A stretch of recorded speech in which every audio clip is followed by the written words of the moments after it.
Hey guys, so today I'm going to be talking about Success in Season 4, Episodes 5 and 6. So, I wanted to do these separately, but I've been so busy with school and work.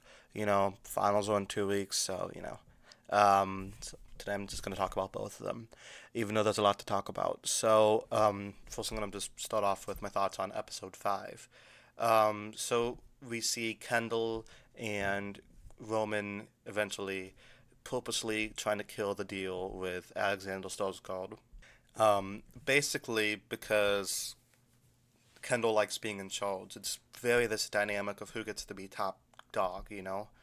These people don't really care about anything, really. Like, they don't really care about people, politics.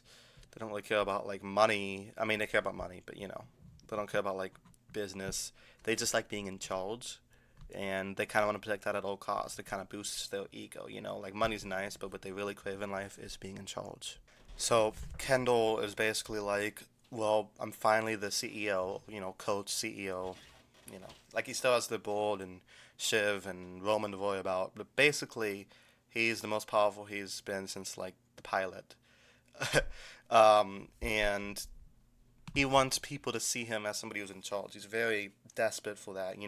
He wants to be like his dad. He wants to be the one to tell people to fuck off. I love that dinner party scene in episode 5 where they're in like Norway, and you could see the different types of classes between the Swedish people and the American rich people. The Americans are much more kind of like, well, they're both full of themselves, but the Americans are much more brash, while the Europeans are a little bit more like a fraternity, like a frat house in a way. Of them like clashing their egos against each other. I love the Shiv and Alexander Skarsgård scene where he's like, "Yeah, I liked my assistant for a while, but so I started sending her pints of my blood." That came out of so left field. It made me laugh so much, and Shiv's reaction was priceless. But Shiv is trying to sweet talk him into the best position possible, which is kind of what Logan did sometimes. He kind of puts on like the gentle mode, and then other times he's like the cold, calculating mode. I really liked Roman this episode. I think in episode 5, I think Kieran Culkin was probably my favorite in that episode. He was that outburst he has against Skarsgård at the end was very well acted, and it shows how far Roman has come. It seems like he more than the other three siblings probably care about his father's legacy the most, and he likes to point out how disrespectful it is that they made him come for the deal like the week after the dad died, or like not even a week after the dad died. He's barely in the ground. So he does have some good points here, and I feel like Roman has probably had the most development out of the characters, and I feel like if any of them are gonna break good, it'll probably be him. But yeah, we it was episode 5 was great. Though every episode this season has been great, honestly. So yeah, now moving on to episode 6. So even though Logan's dead, he still has this major influence on them because it's all like, what would Dad want for the company? What does he want? Even though he's dead, and technically they don't really have to follow his lead anymore. But the siblings are so used to trying to please the father that, like, they still, want to both emulate him and please him at the same time. So, Kendall goes or Steve Jobs or Elon Musk and announces Living Plus, and just the extravagant like speech he makes. He's like, "I want clouds. I want this big house." It's so Kendall, but it's very like I'd say the main core of the episode is still about grieving the father. They finally have time to like sit and breathe. Um, Roman is trying to assert dominance by just firing everybody. Like he fired the least memorable character from the X Files, Monica Reyes.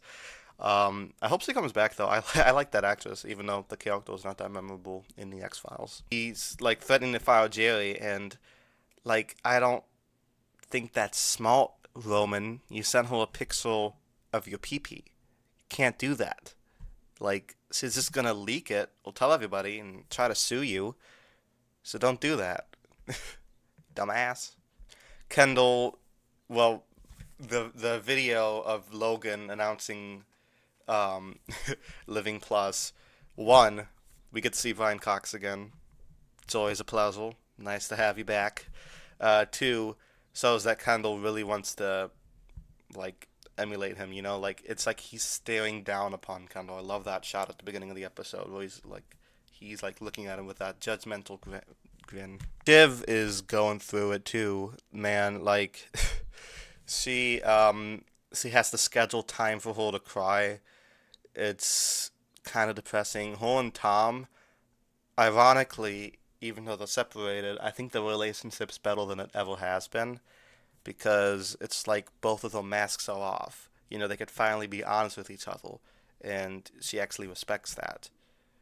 They have some great scenes there, like when they were like playing the biting game, which sounds gross, so hilarious at the same time.